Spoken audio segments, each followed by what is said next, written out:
before I begin.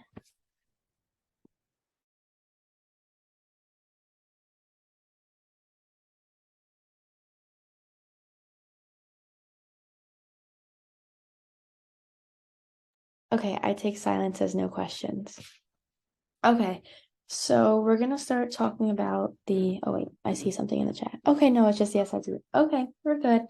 Okay, so we're gonna talk about the cardiac drugs. I have your slides, so for those of you, even if it's not Balkans and if it's Castlers or vice versa, the slides I've seen they overlap, so the information is still the same.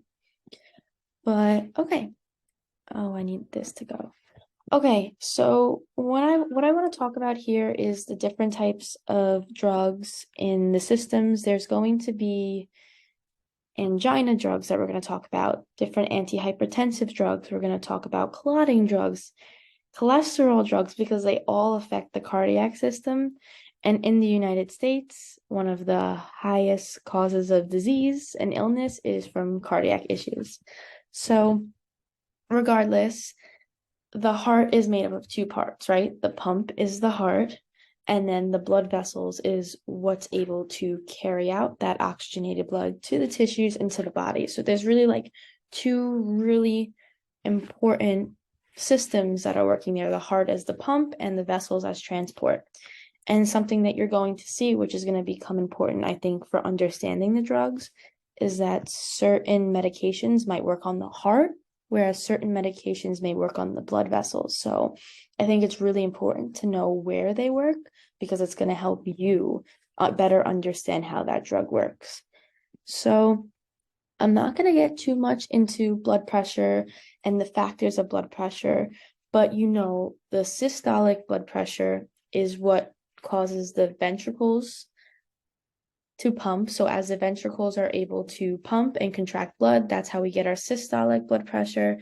And our diastolic is the one that we get when the ventricles relax. So that's something also to keep in mind. But now I want to start talking about different blood pressure medications. So we have the high blood pressure categories. We have blockers, which I keep emphasizing is when you know receptors and you know what they do, you'll know what the blockers do because they'll do the opposite of what those receptors normally do. So that's really important.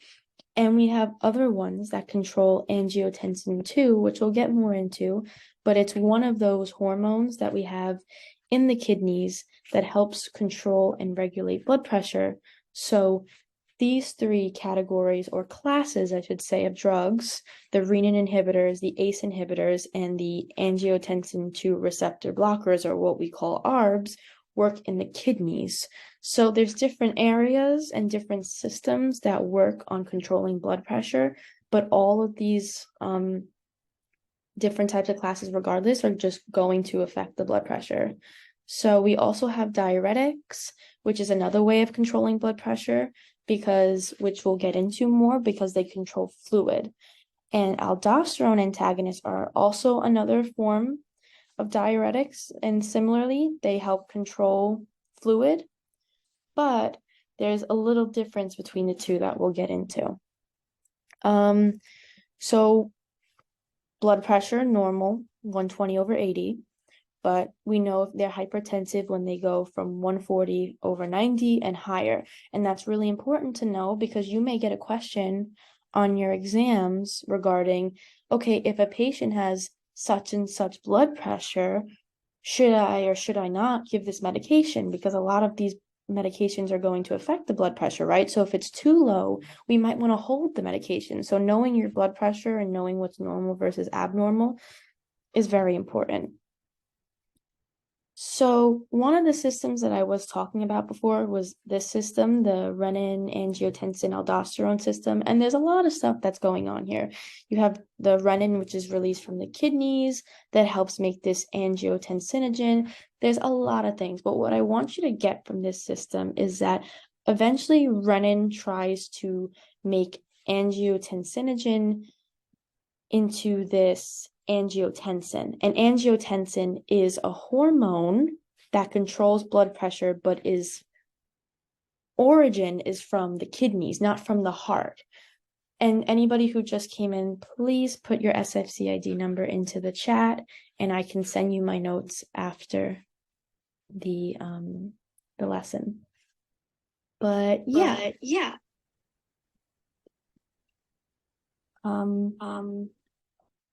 So just to go back to this idea, this system works in the kidneys. So because the kidneys have about 20 or 25% of our blood flow, so it's really important. And it also controls our electrolytes and our fluid. So if you're not really peeing, your blood pressure is going to go up and things like that. So you need your kidneys. But if this system is too confusing, know that the angiotensin is going to raise your blood pressure. Aldosterone retains water and salt, which is another hormone that raises your blood pressure. All this system is doing is when something happens to your body and your blood pressure drops, it's the way of your body reducing that by secreting these hormones and increasing your blood pressure. So when we get into the blood pressure medications, they're going to block different parts of this system in order to drop your blood pressure. That's why we use them as antihypertensives. So yeah, there's different places or actions where we said we're blood pressure regulation. We have the kidneys, we have the renin, angiotensin, aldosterone system, and we have the autonomic nervous system. So those are just some different places where we have different sorts of blood pressure regulation mechanisms. So as I said, some block. So when you know what a receptor does, or you know what the hormone does that it blocks, you know what that drug does. So these drugs, or the direct renin inhibitors, block renin. And what we were just talking about before was that renin is one of those hormones that when it's released by the kidneys, it makes angiotensin convert and be one of those hormones that helps elevate the blood pressure when the blood pressure drops too low. However, these are one of the drugs that blocks renin. So if you block renin, that system can't happen, which means we drop blood pressure. And one of those drugs are called, I don't know how to say it, but aliskiren, the one that's right there. And let me just check in my notes because I want to direct you all into the right thing. If I have anything else to add that's not here currently for that class of drugs. That an adverse effect that you will see that's really important with the renin inhibitors is potential hyperkalemia, or the increase in potassium levels. So if you don't remember much, remember that these direct renin inhibitors like aliskiren are going to lower blood pressure because, as I said, they work in that system, the RAS system, and an adverse effect is hyperkalemia. So I think that's really important. It's going to affect those potassium levels. And remember, I know you've all learned about electrolytes and the fluid imbalances. So if you have hyperkalemia or high potassium levels greater than 5, as an adverse effect, as a nurse, you're going to want to monitor the EKGs and you want to monitor those electrolyte levels. Any questions so far?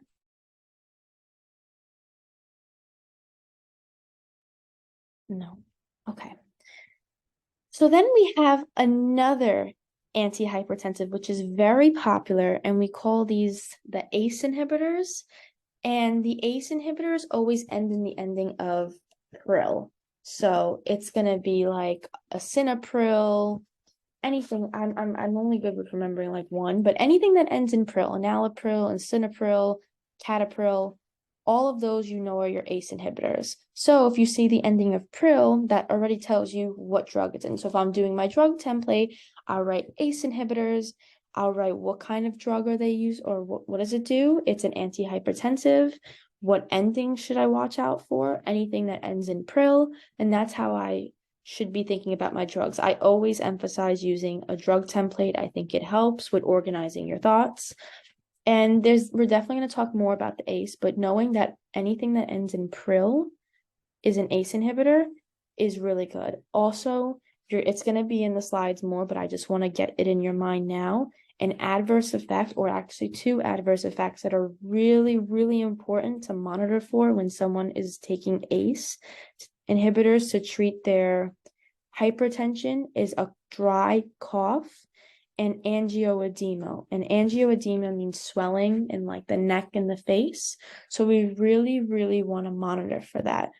And the reason why ACE inhibitors work in this system is because ACE stands for angiotensin converting enzyme inhibitor. So it converts that conversion that we just talked about before from angiotensinogen to angiotensin 2 to raise blood pressure. It prevents that enzyme that we get from the lungs to make that angiotensin active. So if you block that enzyme, you reduce blood pressure instead of normally causing it. So that's why these drugs work in that system.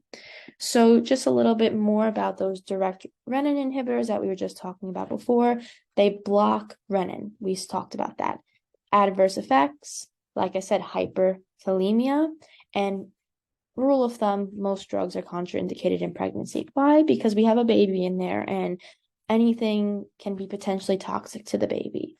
So therefore, no pregnancy, and we really got to watch out for hyperkalemia. Now, more about those ACE. ACE inhibitors, like I said, they block because it's the angiotensin converting enzyme. That's what it means. It inhibits angiotensin 1 to go to angiotensin 2, which in other words, lowers the blood pressure. Why? Because when angiotensin 2 becomes angiotensin 2, it will raise blood pressure. But if we block it, it's going to lower it. So that's something that's really important. And I think understanding how it works makes it much easier to understand the drugs. And like I said, the adverse effects that I really think you need to watch out for, and every time I've been taught this, is the cough and the angioedema. Yes, all of your antihypertensives are going to cause dizziness or syncope. Why? Because anytime you lower blood pressure, you have the risk of blood pressure getting a little too low. And if it gets a little too low, you might get dizzy. So that's always going to be a side effect that you'll see in all of these drugs, dizziness or syncope. But specifically for ACE inhibitors, we want to really watch out for cough and angioedema. Like, I know for sure you will get a question on that. I've seen that on my med surg exams. I've seen them on pharmacology exams, and this is a very, very important concept.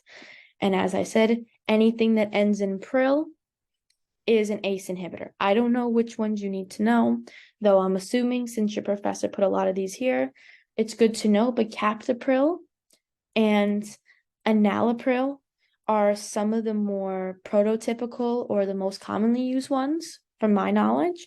But like I said, anything that ends in pril, if you can't remember, like all of the names, that's fine. But once you know an ending, you know what class it belongs to if it has an ending. And luckily, all of your ACE inhibitors end in pril. Any questions?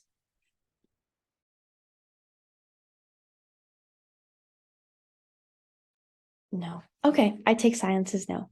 So continuing on, there's more drugs that work in this system. Now, ARBs are they're angiotensin 2 receptor blockers. So another way of blocking that angiotensin that we were just talking about from converting and increasing blood pressure. However, the major difference in between ACE and ARBs is that ARBs do not cause cough or angioedema. They don't. They're more likely to cause that dizziness and syncope and have that hypotensive effects. Otherwise, when it comes to the ARBs, that's the major difference. The fact that they don't cause that cough and they don't cause that angioedema. So I just want to make sure there's nothing in my notes that I want to add. Also, what I want you to know that all of these drugs end in this ending called sartan. So it's low sartan. Anything that has the sartan ending means that it's an ARBs. Another way to be able to identify the drugs is knowing what endings they are. And this one is sartan. So a major effect, like I said, is just really the hypotensive effects that you get, the dizziness, but there really is no major side effects compared to ACE, where it could have the cough and the angioedema. Aldosterone antagonists are another, because in order to raise your blood pressure, it will send out angiotensin, but it also might send out aldosterone, which, as a reminder, is a water and salt retaining hormone. So it's going to help you pee because it's a type of diuretic, but aldosterone antagonists increase the potassium level. So they're sometimes called potassium sparing diuretics. That's why there's an increased risk for hyperkalemia. And the most popular one is spirulactone. Spirulactone is one of those aldosterone antagonists that spares or holds on to potassium, and that's why you have a risk for hyperkalemia. So that's a rundown of those, and we're just going to basically repeat it here. So ARBs, like I said, any ending that ends in sartan. The ACE inhibitors and ARBs, they're just very similar because in the terms of mechanisms, they also cause vasodilation, which means they're opening the blood vessels, which helps in order to lower it, right? Because in order for those other hormones to work, they need to vasoconstrict or make the blood vessels smaller in order to raise the blood pressure. So if you open them, you decrease the blood pressure. And like I said, I'm going to keep saying any drug is pretty much contraindicated in pregnancy. There's very few that are, but the main adverse effect is just hypotension. And as I mentioned, when you have antihypertensive, the adverse effect is maybe a little too low of blood pressure, and you can get dizziness or syncope. So therapeutic use for ARBs, any drug that ends in sartan, is hypertension, heart failure, and you see the sartan endings here, stroke prevention, delay progression of diabetic neuropathy. Well, diabetic neuropathy is basically that nerve pain that you get not nerve pain. It is a type of kidney problem. So sometimes when you have diabetes, it can affect the kidneys.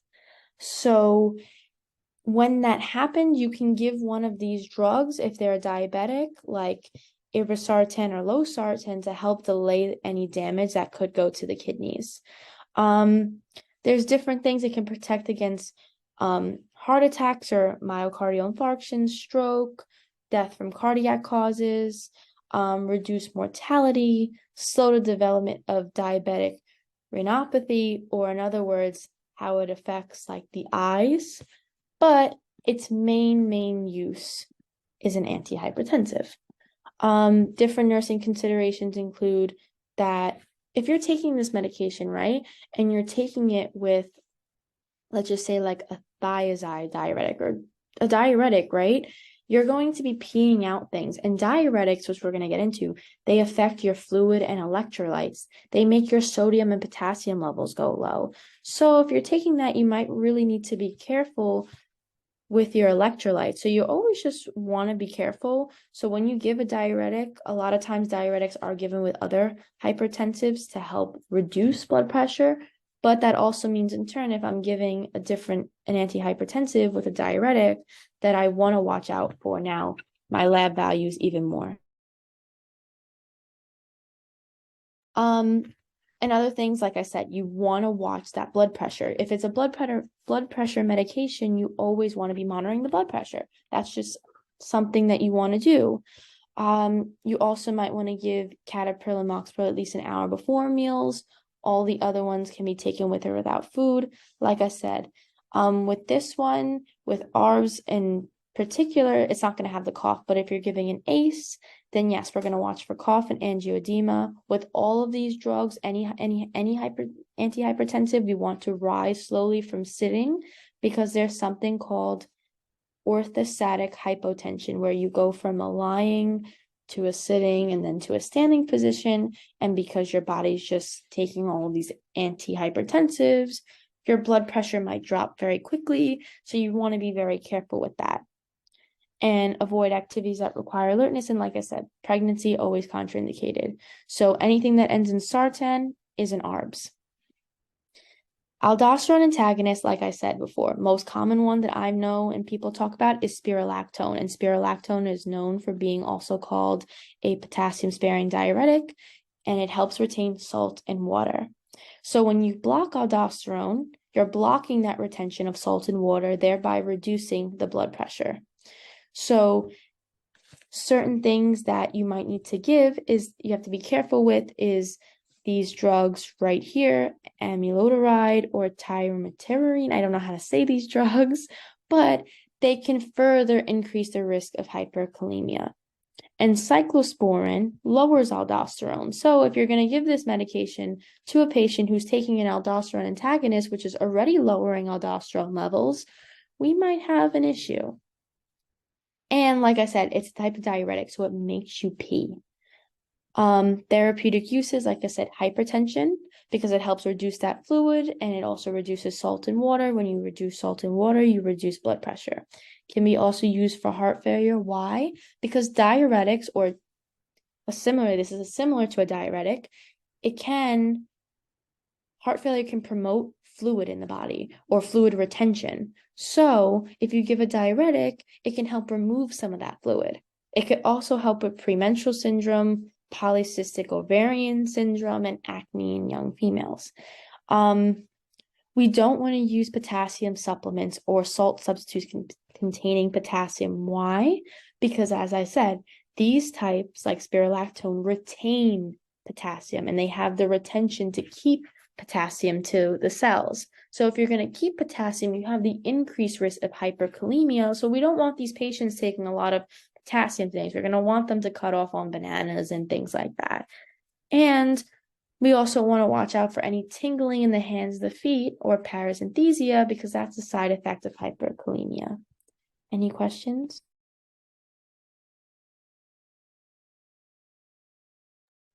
No? Okay. So just to recap, there's a lot of different things that your sympathetic and parasympathetic nervous system can do. What I like to think about is what Dr. Badowski told us was that imagine you're running away from someone, right? Your heart rate's going to go up, your blood pressure is going to go up, right? If you're running from, let's just say, a robber, right? You're not going to want to have to pee or need to use the bathroom. Your body's just going to be in a high adrenaline mode and trying to get out of there. So all of those bathroom and bodily movements are going to slow down, but your lungs are going to expand because they need more oxygen if you're running. So those are some things that the sympathetic nervous system does. Whereas in the parasympathetic, you actually can go to the bathroom, it promotes urination, any sort of lacrimation or tearing and salivation, but it would bronchoconstrict because if I'm eating, I don't need to breathe as heavily as when I'm running. So that's the difference between parasympathetic and sympathetic. But as I'm going to emphasize, when you're doing your drug templates, which I keep saying to do, is you need to look at the receptors.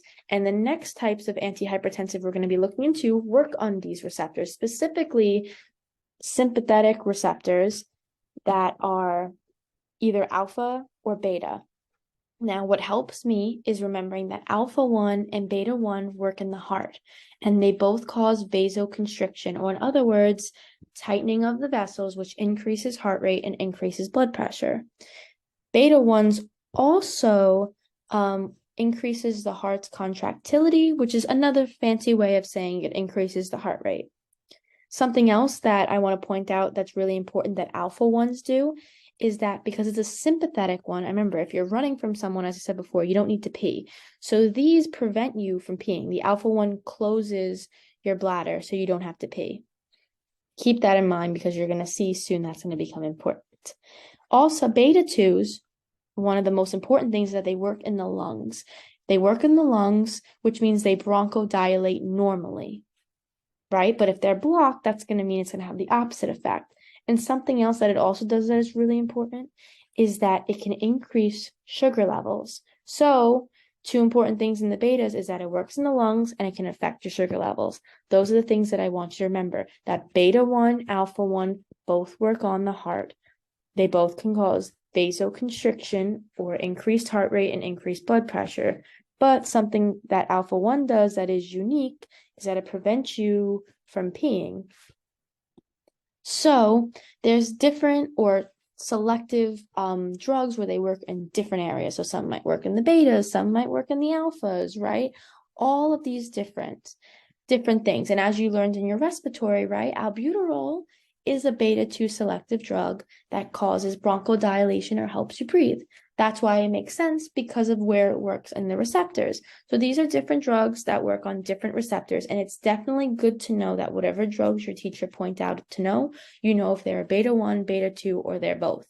Because if they're both, then they have lung effects and heart effects. If they work on one, you might have heart effects, right? So you need to know which receptors they work on because that becomes very important. And once you know that, it says a lot about the drug. Like looking at propranolol, right? That means it works on beta 1 and beta 2. That is usually the prototypical drug. That means that if it works on beta 1, it can cause vasoconstriction. But wait, anything that ends in LOL is a blocker.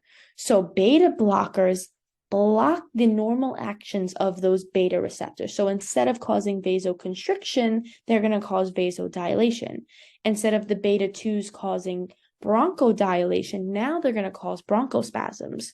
So that's why it says over here, it should not be used with patients with COPD, because if it's going to cause bronchospasms, why would I want to give this to a patient who has trouble breathing and I'm going to give them a drug that's going to further increase their need to breathe? So we're definitely not going to give them that. So yeah, knowing the beta receptors is important because all of your antihypertensives are beta blockers. So they block the beta receptors.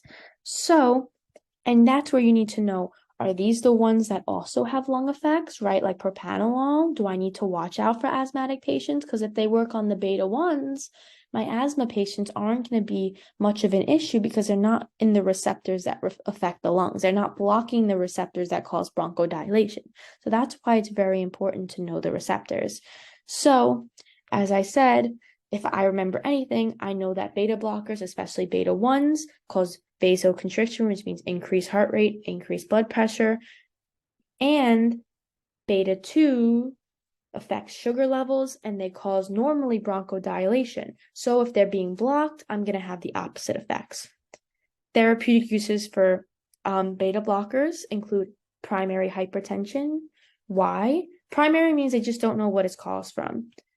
But when you have primary or just hypertension in general, if I'm going to block those beta receptors, I'm not going to have vasoconstriction anymore in the beta 1s. I'm going to have vasodilation. So now my blood pressure, heart rate is going to drop. That's why, remember this, with beta blockers, you must take the radial pulse for your 60 seconds, your 1 minute, and make sure that it's normal. Because if it's not normal, we're going to hold this medication. The same reason we're going to hold it if the blood pressure is not within the normal range. So if it's below 90, use like 90/50. If it's in that or lower, we're not going to want to give them this. And it can also be used for angina, tachydysrhythmias, which we'll get into a little later. But just to know, the reason why it works with angina is because sometimes angina is caused from ischemia, which means that it's decreased blood flow or perfusion to your chest and heart area. So in other words, the pain is being caused by the lack of blood flow. So if you're giving them something that causes vasodilation and opens that reduces some of that lack of perfusion, which helps reduce the pain. Also, it suppresses a reflex tachycardia, which a lot of the vasodilators, because they reduce blood pressure, a side effect is reflex tachycardia. So it's a compensatory mechanism, right? If my blood pressure is going to drop, I want my heart rate to increase. That's what your body's trying to do to protect itself. These prevent that. And all of your other antihypertensives, you're going to see that they have reflex tachycardia. But these are the beta blockers that actually prevent that. It can be also used in hyperthyroidism, headaches, and things like that. So like I said, this is for you to go and review what receptors the drugs work on. But if I'm making my drug template, I should be saying, okay, what are the beta 1 selective drugs? And I'm going to write these down: metoprolol, atenolol, esmolol. If they only affect the heart, that tells me a lot about that drug. That means it's not going to hurt our asthmatics because it's not blocking that beta 2. Non-selective, like propranolol, affecting both the heart and the lungs. This is where I'm going to want to watch out for my asthmatics. And lastly, carvedilol and labetalol are alpha and beta blockers. So they do a little bit more, and they're also used with arrhythmias and things like that. But regardless, this is where you need to start figuring out which receptors they work on because it tells you a lot about the drug and what it does. So you'll have to know these on your own, but there's different types and contraindications. This is just a general use for beta blockers. Bronchospastic disease. Why? As I said, if they block those beta 2s, instead of normally causing bronchodilation, they're going to cause bronchospasm. So no asthma, no COPD for those patients. Significant pulmonary artery disease. Most of the time, for a lot of these drugs that work on the heart, we don't want to give them to patients that already have a lot of heart issues.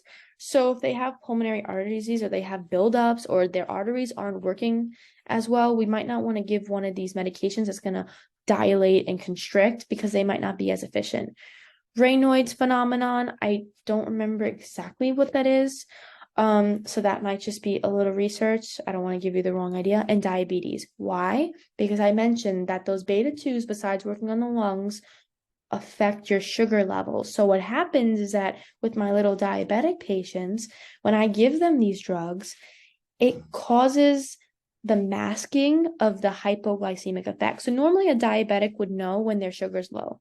But if I give them a beta blocker, especially the ones that affect the beta 2s, they might not be able to tell me when their sugar's low. So it's very, very important for those patients to really monitor their sugar levels. Keep that in mind. That's a very important concept with the beta blockers, with the sugar, and not giving beta blockers to asthmatics, especially if they work on those beta 2s. Know those. Those are very big NCLEX questions and nursing class test questions.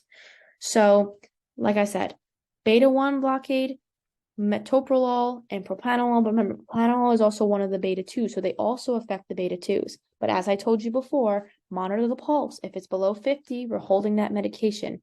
Watch with patients with diabetes. Why? Because they're not able to detect those hypoglycemic effects. And it can also mask tachycardia because remember, it said that in these type of drugs, they can prevent that reflex tachycardia that you get when your blood pressure drops as a compensatory mechanism. So it might prevent that. So that's not good.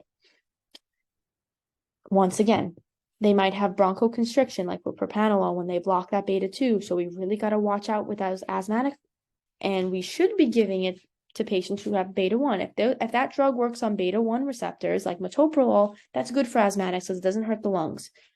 But if we're giving propranolol to someone who has an asthmatic and it works on beta 1 and beta 2 working on the lungs, not good. Glycogenolysis. Like I said, people who take beta blockers, who are taking the ones that especially affect the beta 2 receptors, we got to watch out for the diabetes because they might not know their signs of low blood sugar. So we really, really, really want to be careful with that. So here's another thing that I mentioned before. The alphas, which is really important about the alpha blockers, is that alphas normally will cause vasoconstriction or increased heart rate, increased blood pressure, and they prevent you from peeing. So if you block that, you help with high blood pressure, right? You can reduce the blood pressure because you're not doing vasoconstriction, you're doing vasodilation. And instead of closing your bladder or not letting your body pee, now it relaxes your bladder, which allows you to pee. So anything that ends in zosyn, like doxazosine, terazosin, prazosin, all of those are alpha blockers. So with the beta blockers, you're looking at that LOL ending. For the alpha blockers, you're looking for that zosin ending. And what's really important is, like I said, it can treat blood pressure. Why? Think about where it works. If it can vasodilate now instead of vasoconstrict because it's blocking that alpha receptor, now we can treat hypertension. We can also treat benign prostatic, I'm so sorry, I don't know why I couldn't say that word, hypertrophy, which that's a fancy way of saying that their prostate gland is enlarged and they're having trouble urinating. So when you give them prazosin or doxazosine or terazosin, you're actually helping them pee. So you could think of these alphas as they can help with blood pressure and they can help with you going to the bathroom. And that's just because of where they work in the receptors. So I will always emphasizing knowing the receptors and using your drug template. And maybe even as you go along, you can be writing this into your drug template as you go. But regardless, these are selective alpha 1s. Alpha 2s, you're never going to really hear about. You could just ignore them. But there's like one drug with alpha 2, but I've never seen it tested. And yeah, but anyway. So with the alpha 1 receptors, like I said, those are the main things that they can treat. It can also treat a hypertensive crisis caused by pheochromocytoma, which is a fancy way of saying a tumor. It's a tumor, which that tumor causes your blood pressure to raise because it's like a sympathetic stimulant, that tumor. So it causes sympathetic effects in your body. With that case, anyone who just joined who wasn't here or accidentally left, just don't forget to put your SFC ID number into the chat. But yeah, as I continue, so those are the different things. And like I said, knowing where the receptor works, you know that it can treat hypertension because it causes vasodilation now, and it can help you pee. So those are really good. And as you see here, it's selective. And when you block it, it's now causing venous and arterial dilation, and it's causing relaxation of the prostate capsule and the bladder neck, which is a fancy way of saying it helps you pee. Any questions?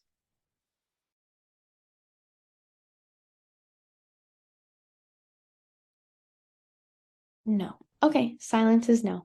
So, complications of the alpha blockers, right, is that anytime, as I'll keep mentioning, that you have an antihypertensive, you have something called first dose orthostatic hypotension. So what this means is that when you give this medication, you might have a risk of them having a pressure change when they go from sitting, standing, or lying. So that's something to really watch out for. And that's what you want to do with your patient teaching. You want to let your patient know that they might become a little dizzy when they're going from sitting and standing. So therefore, we want them to change position slowly. Yes, this is something we tell all of our patients who are taking antihypertensives, but we definitely want to tell them to these patients. And other things is you want to start on a low dose, give this dose at night. Why? Because it's going to make them pee. And if it's going to make them pee, we don't want them going a lot. But if we give the first dose at night, it might help with that orthostatic hypotension so that they aren't feeling the effects as much. But after that, we don't really want to give it at night because it's going to make them pee. So the first dose, yes, to prevent that first dose orthostatic hypotension, but afterward, no. You want to monitor the blood pressure, always with these antihypertensives. A major thing to do is to monitor blood pressure. That's like the first nursing intervention. If it's a select let apply, that's got to be the one that you pick, or at least one of the ones that you pick. The next thing that I want to share is that with client education, you want to avoid activities that require a mental alertness for the first 12 to 24 hours. Why? Because of that orthostatic hypotension that might really affect them. And I just want to keep that in mind so we don't want that. Also, changing position slowly. Another thing that your test can easily ask you, and that's definitely something you want to pick. Even if you don't know and you know it's an antihypertensive, I would say go for that. If it says tell my patient to change position slowly, yes. Contraindicated in pregnancy, as I said, most medications are contraindicated in clients who are hypertensive. Why? Because why would I be giving them a medication that's going to further increase their low blood pressure if they have a low blood pressure? Cautiously use if people who have angina or renal insufficiency, because the kidneys is one of the places that this drug works, right? Because it helps you pee. So we don't want them to have any kidney issues. Okay.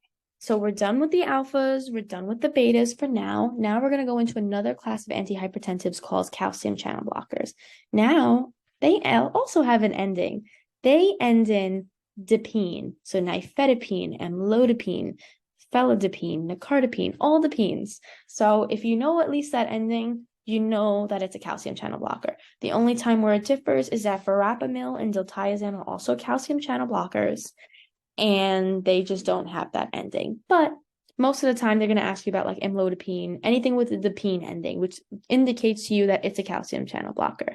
Now, something that I want to be mindful is that verapamil and diltiazem and the other ones that end in dipene, this is where we're going to start to see where I mentioned before that some drugs work in the heart and some work in the vessels. So verapamil and diazem work in the heart and the vessels, but the ones that end in dipene only work in the vessels, which is going to be very important. But I just want to keep that in your mind now. So calcium channel blockers, right? These are broad spectrum vascular smooth muscle relaxants. In other words, they help dilate. They help vasodilate. Okay. And then we also have something called diuretics, which I mentioned. We talked a little bit about those diuretics before. But there's different types. There's thiazide, there's loop, there's potassium sparing, which is another way, is a spironolactone, which is the aldosterone antagonist that we spoke about before. So we know with these already, potassium sparing, just reading that makes me know that they're going to keep and retain potassium levels, which means I really, really, really got to watch my potassium or monitor my electrolytes. And all of your diuretics, you're always going to, nursing, they can ask you this on a test, monitor I&O, intake and output. Why? Because they're peeing. So in order to know that they're having this medication is working, is if they're peeing a lot out and they're not retaining anything. They're inputting fluids in a certain amount, and they're also removing those fluids in a certain amount. If they're intaking more than they're outputting, that's a sign that they're going to be building up fluid. Weight, daily weight, another really, really important thing with diuretics. Why? That's another indicator of telling us if they're retaining any fluid. So those are really important things with diuretics. And lastly, monitoring electrolytes and fluid and electrolytes, but mainly the electrolytes. Because, as I said, you're doing the I&Os, you're doing the daily weights, and you want to look at those electrolytes because diuretics affect electrolytes. So those are 3 major nursing interventions or considerations that you need to do. So, like I said, different types of medications, and as you see here, amlodipine, nifedipine, all of these work for hypertension. Some of them can work for chest pain, but verapamil and thiazide, they work for everything. Chest pain, hypertension, and cardiac dysrhythmia. That's because they work in the heart. And just to recap, calcium channel blockers, they work in the heart because if you remember the SA node and the AV node, which is the heart's electrical conduction system, that affects your heart's ability to do what we call the little pacemaker, its ability to beat on its own. So calcium is being blocked. So when we block these calcium channels, we're actually affecting the heart because in order for your heart to get those electrical impulses, one of the channels or one of the electrolytes that helps that is your calcium. So if we block that, we're actually decreasing the impulse, like the impulsiveness or the electrical impulses that you get in the heart's contractility, because this affects the electrical part of the heart. So that's why these can also be used with dysrhythmias. So expected pharmacological actions, nifedipine versus verapamil and thiazide. Like I said, they work differently. Nifedipine works mainly on the vessels, but verapamil and diltiazem work in the heart and the vessels. So that's a big thing. So, like I said, these block in the vessels, which leads to vasodilation. When you have vasodilation, you decrease blood pressure. Whereas with verapamil and diltiazem, they work in the blood vessels, which leads to vasodilation, and they work in the arterioles of the heart, blocking the calcium channels in the myocardium, the SA node, and the AV node. It leads to a decreased force of contraction, a decreased heart rate, and a decreased rate of conduction. As I said, that's where it works. So it's decreasing the electrical impulses and the contractility of the heart, or the heart's ability to pump. So these medications work on the arterioles and the heart at therapeutic doses, and the veins aren't significantly affected. So things that you want to do is, like I said, reflex tachycardia, and all these other antihypertensives, except the beta blockers, they have this reflex tachycardia because of the fact that your body's compensating for that low blood pressure. So we want to monitor for an increased heart rate, which is something we expect to see. Administer a beta blocker. Why? To counteract that tachycardia. Acute toxicity. You want to watch with excessive doses because the heart can be affected. We want to monitor those vitals and EKGs. Why? Because they're still calcium channel blockers, and calcium still works in the heart. But remember, mainly the vessels are affected. Also, we can administer medications like norepinephrine, lidocaine, if God forbid, things get too low with the blood pressure. Equipment for cardioversion and cardiac pacer available. And then remember, anything that causes antihypertension, or in other words, reduces blood pressure, can cause orthostatic hypotension, which is pretty much in all of these. But a very, very important adverse effect in all of your calcium channel blockers is peripheral edema or swelling in the lower extremities and something called gingival hyperplasia, which means the gums swell. So you really want to know, but out of the two, if you don't remember all of these adverse effects, remember that with calcium channel blockers are the ones that end in dipene, and even diltiazem and verapamil, look for edema in the legs. We want to watch that. Also, like we said, orthostatic hypotension, so we're watching out for that dizziness and telling them that when they change positions to do it slowly. Like I said, when in doubt, that could be a good answer. So observe for swelling in the lower extremities and notify the provider if it occurs. Monitor for manifestations of postural hypotension or lightness and dizziness, things like that. Then we have verapamil and diltiazem. Like I said, the orthostatic hypotension and the peripheral edema is there. We want to monitor blood pressure, edema, and daily weights. Why? As we said with diuretics, anything that has to do with fluid or fluid buildup, we want to watch daily weights. Daily weights is letting us know if they're retaining any fluid. Usually more than 3 pounds indicates that they're retaining fluid. So we're watching that. We want to observe for swelling in the lower extremities. That's something you need to know. A diuretic can be prescribed to control the edema because diuretics remove fluid. Manifestations of postural hypotension, and also in verapamil, constipation. That's something that can be caused. So when somebody's constipated, we want to tell them to increase their fiber, increase their fluids, and increase their exercise as long as it's not contraindicated. Remember, these drugs, especially verapamil and tazobactam, actually work on the heart, which means that we really have to be careful for bradycardia and heart failure because it affects the contractility of the heart. So we really want to monitor those EKGs, the pulse rates, and the rhythms. We also want to observe for suppression of the cardiac function, like I said, because of that slower pulse. So we really want to watch that and discontinue it if there's any signs of this person going into like bradycardia or potential heart failure. If there's something going on, we really need to be careful. I don't know why there's not a title here. I'm pretty sure these are just more things that can happen with it. Like it's everything that we pretty much said, watching out for dysrhythmias, because here's a key thing. Any drug that can treat an arrhythmia can cause an arrhythmia, which means that calcium channel blockers like verapamil and diltiazem, specifically as you saw on that chart earlier, can treat dysrhythmias, but an adverse effect is always arrhythmias. Beta blockers also can treat arrhythmias, which means they can cause arrhythmias. That's a good thing to keep in mind. So when I'm thinking about my adverse effects, as I mentioned to you, some really important ones for the different classes, but if any of these drugs you remembered cause an arrhythmia, an adverse effect is an arrhythmia. That's a potential adverse effect. Okay. Any questions?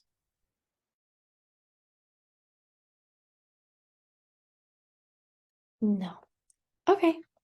So the next thing we have is diuretics. And if you do have a question, you could stop me or type it in the chat too. It's totally fine. I just want to put that out there.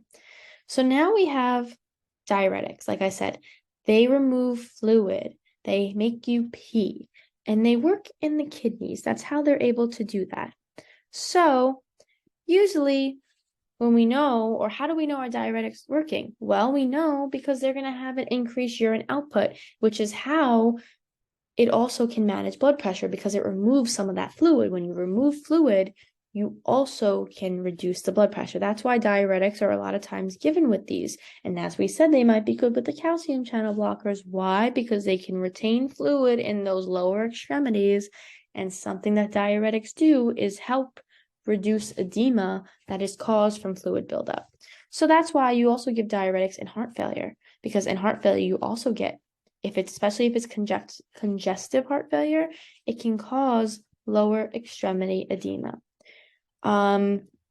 And it also can prevent kidney failure, right? Because if it's helping to act on the kidneys, it could actually help prevent some of those effects that can hurt the kidneys. These medications, these include loop diuretics, thiazide diuretics, potassium-sparing diuretics, and osmotic diuretics. Now, I did see in the rest of your slides, osmotic diuretics aren't really here because it is a neuro drug, but just remember what osmotic diuretic, the most common one is mannitol. I'll type it into the chat, mannitol. And mannitol is used for things like if you have like kind of like swelling in the head or any sort of fluid retention in your like brain or cerebrovascular system, that's when we want to use mannitol. But just know that for now, because it's going to come up, even though it might not be now, it's going to be eventually. And remember that potassium sparing one we already talked about, spirulactone, and we got to watch out for those potassium levels. So we already spoke about that a little bit. Loop diuretics is one of the most common, and the most common is furosemide. Anything that ends in this semide also lets you know, but most of the time I've only seen them use furosemide or refer to them as like loop diuretics. Okay, so the purpose is to block absorption of sodium and chloride and prevent the reabsorption of water. That is why your electrolytes are affected. Anywhere sodium goes, chloride follows. So you're going to have decreased levels in both of them when you take diuretics. That's why you really got to monitor your electrolytes. They cause excessive diuresis, which in other words means it makes you pee. So with diuretics, we expect to see an increased urine output. They're also used when there is an emergent need for rapid mobilization of fluid. Like if you need to get fluids out quickly, these loop diuretics can be the trick. Remember, anything that causes fluid buildup, you can give diuretics, so like pulmonary edema. Conditions not responsive to other diuretics. Unlabeled uses, it can be treated for hypercalcemia. Why? Because it reduces calcium levels, because all diuretics affect electrolytes. So if I'm thinking about that, oh, it makes me pee, works with the kidneys, it works in the kidneys, that means electrolytes are going to be affected.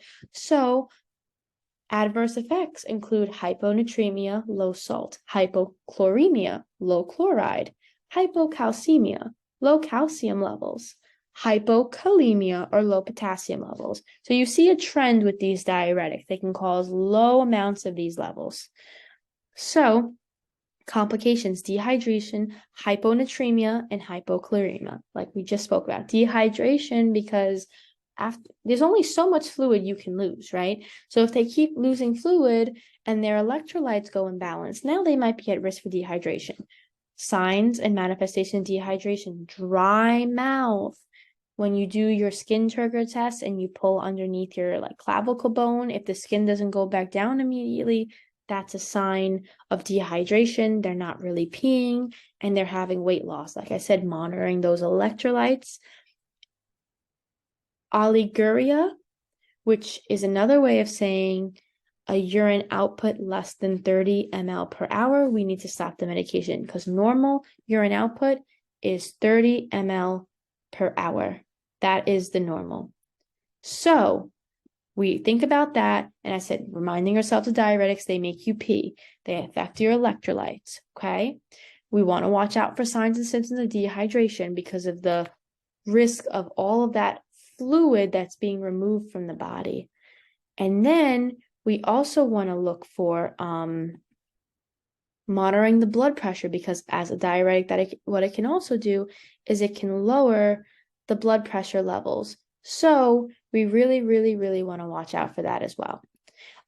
We want to monitor for manifestations of postural hypotension, once again, or orthostatic hypotension, which is changing positions. That's in every single antihypertensive or anything that can affect blood pressure. But what's really, really important here, besides the electrolytes, besides taking your daily weights, your INO, so you could see if they're at risk for dehydration, looking at your electrolytes, all of that's important.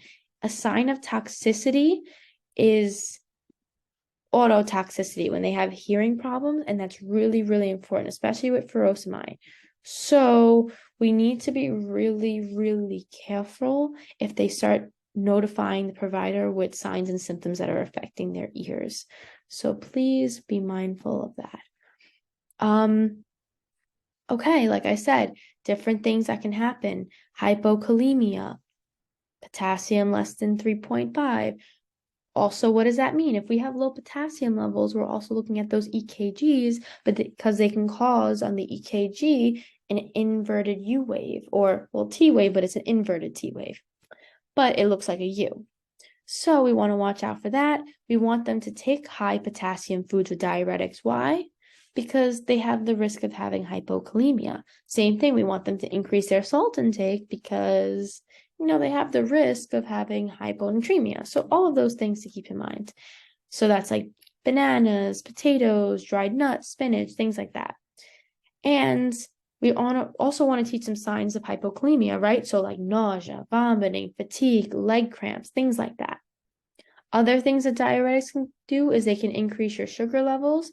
They can increase your uric acid. That's why it's called hyperuricemia. And that means we have to watch out for our gout patients because gout patients have increased uric acid. So if they're on a diuretic and they have gout, that might not be so good because it's going to increase that. And like we said, hypocalcemia. So we really got to watch out for those calcium levels. And if it causes hypocalcemia, remember those Trousseur's sign, or I don't know how to say it, but it's like when you put the blood pressure cuff and you press it and they twitch, or when you touch their cheek, those are signs of hypocalcemia and their eye twitches. So we want to watch out for those too. And blood sugar and all that. So monitoring lab values, blood work, daily weights, ionos, all that's really important for diuretics. And also manifestations of low magnesium because, like I said, they affect electrolytes. Now, interactions is that digoxin, which is a drug that you use for heart failure, very, very important. It can cause toxicity, or digoxin can go really high in the body because of the hypokalemia that you get as a result of taking diuretics. So in other words, if you have hypokalemia and you're taking digoxin, you might get digoxin toxicity. So we really, really want to monitor the heart and things like that. And if you're using any sort of hypotensives, like I said, in it, or antihypertensives in addition to a diuretic, you need to really watch that blood pressure. So all of that is things that you need to consider. You want to monitor lithium levels because they can increase when you have hyponatremia. So we want to watch that. NSAIDs, they decrease blood flow to the kidneys, so that can affect the diuretic effect. So basically, here's the thing with the NSAIDs. The NSAIDs and diuretics kind of fight for the same receptor site. So NSAIDs, if you're taking it with diuretics, especially if it's a stronger dose, they might not pee. So we want to watch the NSAID interaction with the diuretics because they're kind of fighting for the same place. Now we have thiazide diuretics. So thiazide is another diuretics. So as we said with diuretics, all of them monitor ionos, monitor electrolytes, daily weights. But these are slightly different than diuretics in one way, which I will show you. They mostly end in thiazide, hydrochlorothiazide. That's the most common one, or chlorothiazide, or methylclothiazide. And here's some other ones, but the prototype is hydrochlorothiazide. So they also work in the kidneys. They make you pee. They affect your sodium and chloride levels. They affect your potassium levels, but these actually retain calcium. So like the loop diuretics, they cause hypocalcemia, but these can actually cause hypercalcemia because they retain calcium. So that's a difference. They are actually the first choice for essential hypertension. These medications are used for edema. Any diuretic can be used to reduce that fluid. They're used in combination with antihypertension for blood pressure, which is something the other ones did too. These medications are used to reduce urine production in clients who have diabetes insipidus, which is another form of diabetes that affects your urine output because it also has effects in the kidneys. And these medications promote the reabsorption of calcium. That is exactly why we have to be careful with that. And it can cause osteoporosis because osteoporosis is caused from an imbalance of calcium. So osteoporosis means bones brittling. Osteo means bone, so it's bone brittling. But the little difference between that and the loop diuretics is the fact that these retain calcium. So, any questions?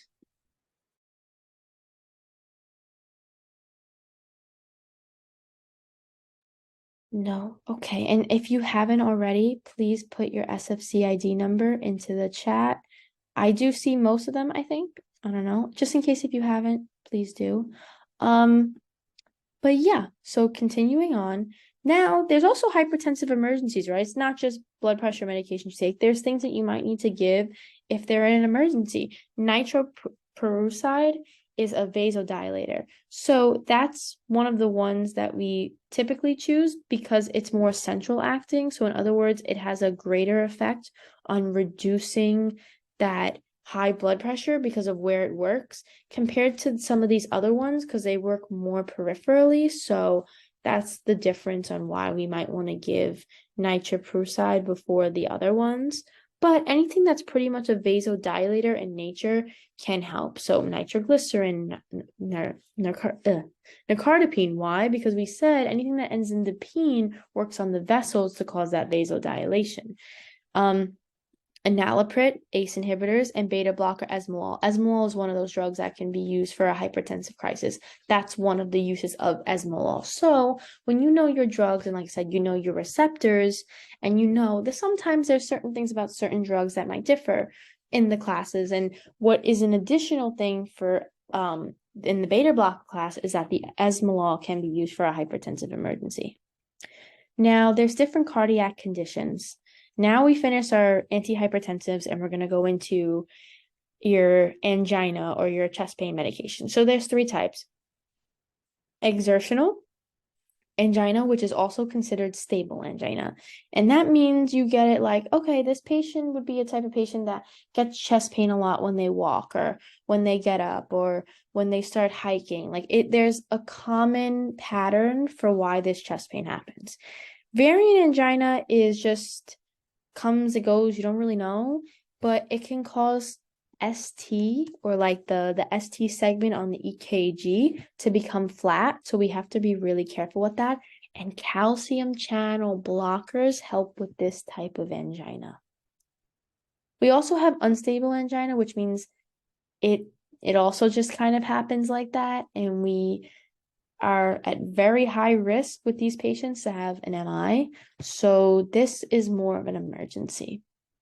But regardless, there's different types of things that we can give for angina. This is actually for your antiarrhythmias. So we'll get into that a little later because I know they come up later. You have your anti-anginal agents. So we have your beta blockers, your calcium channel blockers. Like I said, they're used for variant. And another way of saying variant angina is called Prinsmatol. I don't think I'm spelling it right, but it's called Prinsmatol angina. That's another way of saying variant angina. Ranolazine and nitroglycerin. Nitroglycerin is like your drug of choice when it comes to angina. Beta blockers are used for stable angina or the exertional, and this one is used for variant. So that's good to keep in mind because I know when I had my pharm test, they asked me which drug would you give for variant angina, and you would give a calcium channel blocker. Which one would you give for stable angina? A beta blocker. Unstable or all of the above, I mean, you can give nitroglycerin, but if they were to ask, you give stable for beta blockers and calcium channel blockers, you give variant. The next thing we have is, oh, any questions with that, by the way?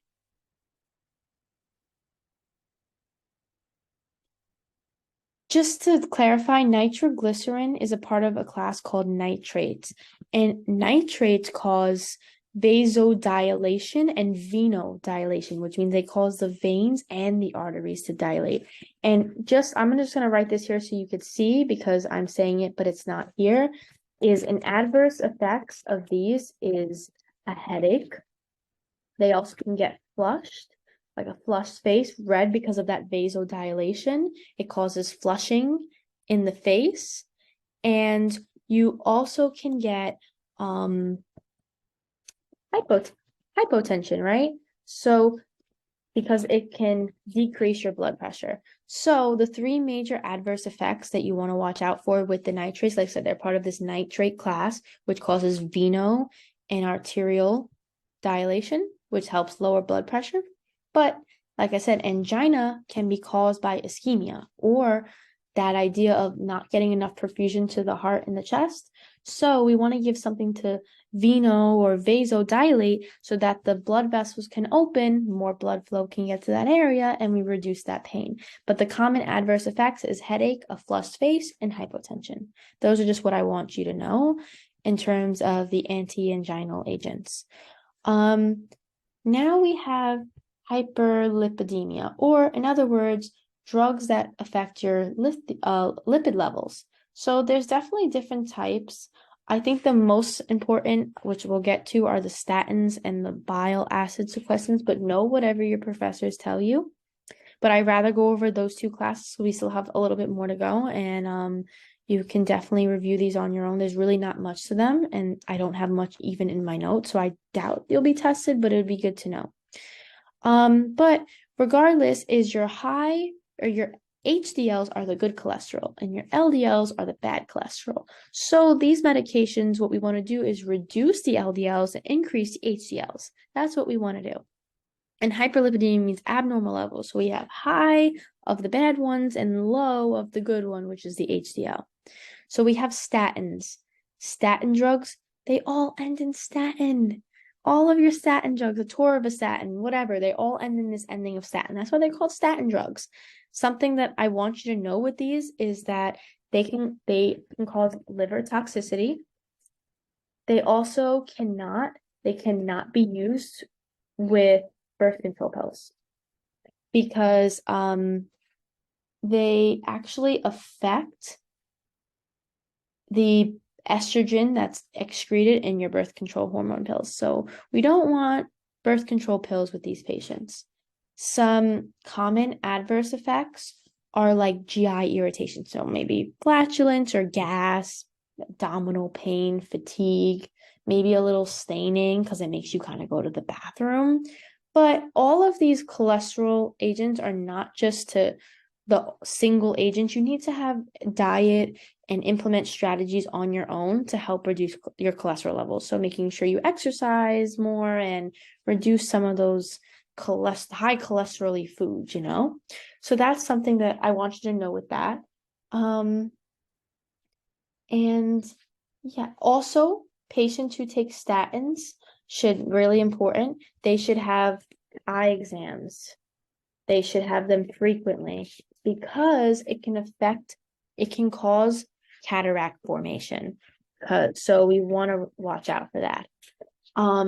And those are really important things when it comes to these statin drugs. And like I said, they all end in statin. The let me get them. The bile sequestrin, I'm just trying to find it in my notes. Okay. The bile sequestrin, an example of that type of drug, I'm trying to write it here so you can see it, is cholestyramine. That's an example of one. And they lower cholesterol levels in the liver. They can also help with biliary obstruction, which means blockages in the liver. But an adverse effect that you should know is it can cause vitamin A and E deficiencies. So you want to know that. That's one of the important side effects. And you typically would poop these drugs out. And that's also, like I said, all these pretty much these cholesterol drugs, they can cause like GI irritation. So you remember GI irritation, but vitamin A and E deficiencies for this. Adverse effects for statins include the liver toxicity, but we don't want to take these with birth control, and that they should have frequent eye exams with the statins because they can get cataracts. For the niacin and fibrates, I really don't have much on that other than they're used for hyperlipidemia. And the thing that they can cause that the niacin can cause, it's a lipid lowering agent, is that it can cause cutaneous flushing or like the skin getting red, and it can cause pruritus, so it can cause itching. Those are some of the things that you should know, and that it can cause hyperuricemia, which we said before is something that we see with our diuretics, right? So we see that with our diuretics, which means you want to watch out, caution with the gout patients, because gout is caused by increased levels of uric acid. So this is the adverse effects of these. I don't know if I have anything on fibrates. I'm trying to see. I don't really have anything on that one other than it's derived from fibric acid. But is there any questions on these? I tried to make this simpler because I see it wasn't on your sides, but just to put it out there, is there any questions with these?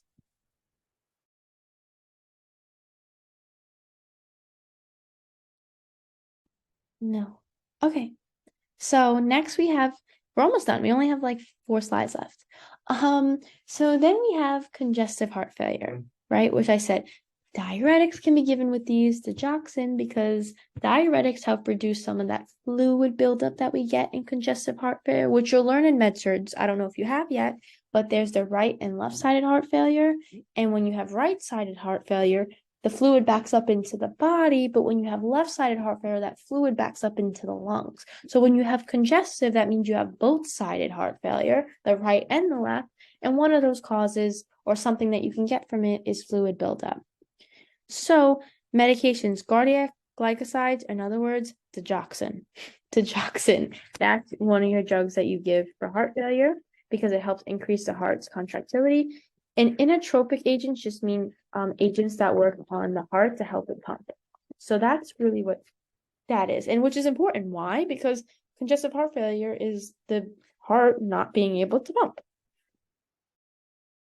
Okay, so like I said, digoxin toxicity signs include nausea, they include vomiting, they include halos, like seeing like these yellowish halos, anorexia. Those are some of the symptoms that I remember. Definitely know the signs for digoxin toxicity. Like if it occurs, and like I said, hypokalemia can cause digoxin, and the digoxin's therapeutic range, you can correct me if I'm wrong, I think it's 0.5 to 2. So we really want to monitor those blood value levels when we give digoxin. But like I said, double check because I don't have it to see, but I know it's around there. That's why digoxin can become easily toxic because of its narrow therapeutic range. Now we have different drugs that can cause strokes, right? There's some drugs that can help with strokes because strokes are sometimes caused by clots. But we need to know our anticoagulants. Now, I know I said it in some lessons. I always try to tell you things that I think are important. I said that if you're taking heparin, that you need to watch out for PT time. PT time is called prothrombin time. And I'm going to write it in the chat. It's 60 to 80 seconds. That's what it should be when someone's on heparin. Why? Normally, it would be 2 to 3 times lower than that. But when someone's taken an anticoagulant, we want this time to be increased because it reduces the time it would take for a clot to form. So anticoagulants' goal is to prevent new clot formation. So if the PT time is increased, the chances of a clot increasing because the time is higher for a clot to occur is good because it helps prevent clot formation. So when you're on heparin, you really need to monitor this PT time, and it should be between 60 and 80 seconds when they're on heparin. If not, we want to hold it and notify the provider. All of your anticoagulants are going to cause excessive bleeding risk. Why? Because if we're increasing the clotting time, clots are slower to form. Clots help when you bleed and you clot, so the bleeding stops. But if we're making the clotting time longer, there's less likely of a chance for a clot to form, so increased risk of bleeding. Now, something that I also want to share with the anti-clotting drugs is that with low molecular heparin, let me just double check. I think the low molecular weight heparin can be used in pregnancy. Let me just check. Okay, that I'm not really seeing anywhere. But so just scratch that. I thought it was. Maybe I'm thinking of something else. But regardless, with heparin, you need to know this PT time. And there's another drug, which we'll get into, has another lab value, which I mentioned before, but I'm going to mention again because we're seeing it here. So we can give heparin IV subcutaneously only, so IV or sub-Q, monitor for thrombocytopenia. That means a low platelet count. We can have elevated aminotransferase levels. I'm really not sure what that is, so you might have to search that. And watch out for hyperkalemia. Let me see if I have anything else that I want to add in here, because I know I have heparin. It also is used for prophylactic DVT, deep vein thrombosis, which is a clot that forms in the legs. And if that clot goes to the lungs, then we can watch out for pulmonary embolism. So heparin is good for prevention of DVTs and pulmonary embolisms. Like I said, all of these increase risk of bleeding. So they might ask you, heparin, you're giving a patient heparin, what are they at risk for? Bleeding. Okay, but what should I do if my patient's on bleeding precautions? Well, I should use an electric razor. They should avoid contact sports and things like that. So things that you want to do to prevent or reduce the risk of bleeding. Another thing is low molecular weight heparin, which is a different type of heparin. It's not exactly like heparin. It's more predictable than unfractionated heparins. I'm not sure what HIT is, so I don't want to give you the wrong idea. But another thing that it can cause is thrombocytopenia, which is low platelet, and hyperkalemia. But regardless, if you see anything that says heparin, or you know that it's an anticoagulant, you know, okay, I'm at risk for bleeding and I need to implement bleeding precautions. Warfarin is another one that has a lab value that you want to monitor for. With these, you really want to monitor for their INR. INR is internationalized ratio. I don't know exactly, but the normal level is between 2 and 3. As I said, same concept applies. You want it higher because it reduces the risk of clotting. So this is another way that we can prevent clots. Though warfarin has lots of drug interactions and requires constant vitamin K. But we want to, patient education, very, very important. It's an NCLEX question. I've been tested on this. Avoid green leafy foods because of the fact that those have high amounts of vitamin K. So we want to be careful because vitamin K is the antidote for warfarin.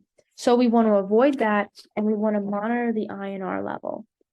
And we want to put them on bleeding precautions. The same thing with heparin. The heparin also has, I just want to put that out there, I forgot to mention that before. The antidote is protamine sulfate. It's at protamine, I think it's like that, protamine sulfate.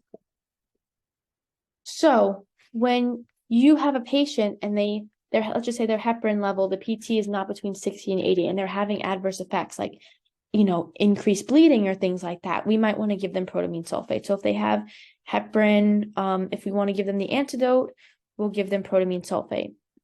The same thing. If they are on warfarin, we want to give them vitamin K as the antidote because that is the antidote.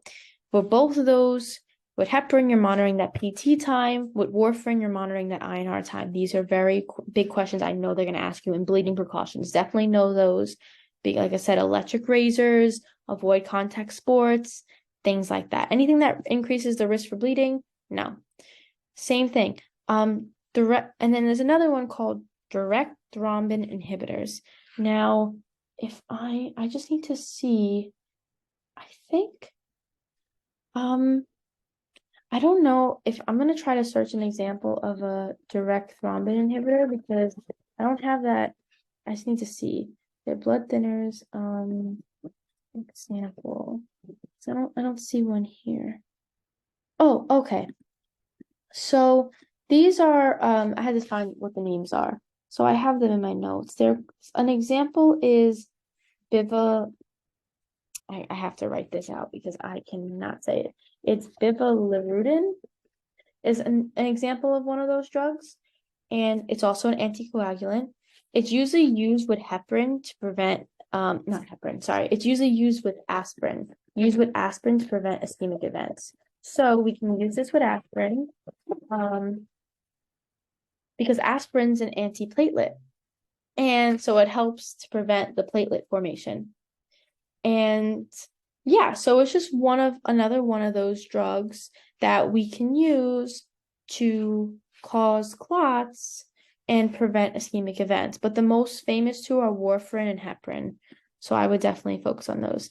Direct factor XA, those are what I call your thrombolytics. Let me just double check that because like I said, yeah. So wait, give me 1 second. I have to double check because I don't want to tell you the wrong thing because I don't have a drug here to see direct XA inhibitor.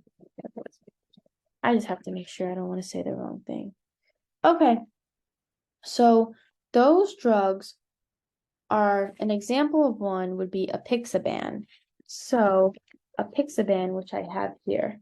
So apixaban is another that XA meaning a clotting factor. So it blocks the clotting cascade, so it blocks clotting. Multiple drug interactions, but it has no food interactions. You don't really have any monitoring. You don't need any antidote, but it has a rapid onset. So this might be good for someone who needs more of a quicker working anticoagulant. And yeah, then we have antiplatelets, which they prevent platelet formation. Preventing platelet formation is another way of preventing clots because you need platelets to form the platelet plug to form your clots. Aspirin is the most common, but a sign of toxicity is tinnitus or ear ringing. So we really want to watch out for that. And when it comes to aspirin, you never give to children. You never want to give aspirin to children, even though it might have some anti-fevers like properties. We don't want to give it to children because it can cause something called Ray's syndrome, and that can be really detrimental to a child who could even kill them. So never give it to children, and we really want to watch out for tinnitus or ear ringing, which is a sign of aspirin toxicity. Also like flushing, sweating, things like that. Lastly, before we go into the antiarrhythmias, is there any questions on oral anticoagulants?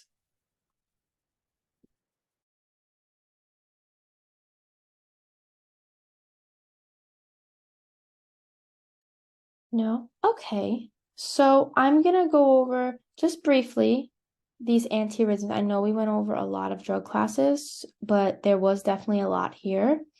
But I just want to kind of give you a quick rundown of some of these. So basically, there's a couple classes of antiarrhythmias. We have the lidocaines, which are in the sodium channel blockers or procanamide. Those are examples. I don't know how much you need to know these, but what I would say to do is ask your professor if they plan to test you on these. But regardless, some of the examples of these, I'll just put them here, is propranolol, and then we have esmolol, and potassium channel blockers, we have amiodarone, and calcium channel blockers, as mentioned, that can help preventing with dysrhythmias are diltiazem, which we saw earlier, and verapamil.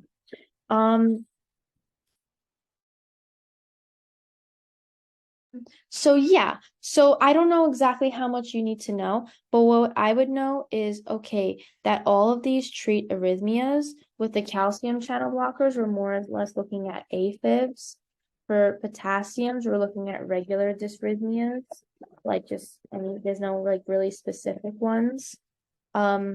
We have beta blockers, which can also be used for dysrhythmias. I think if I'm not mistaken, let me just double check. Yeah, they can be used for just arrhythmias in general. And then arrhythmias is the same sort of thing. There's really not like a difference. And with the sodium, they're also used for arrhythmia. The only one that really starts to have a specific one would be the calcium channel blockers where they work for AFib. And the ones that aren't here right now are some of the important ones, but they're not here, so I'm guessing your teachers aren't testing them, so I'm not going to talk about them. But is there any questions?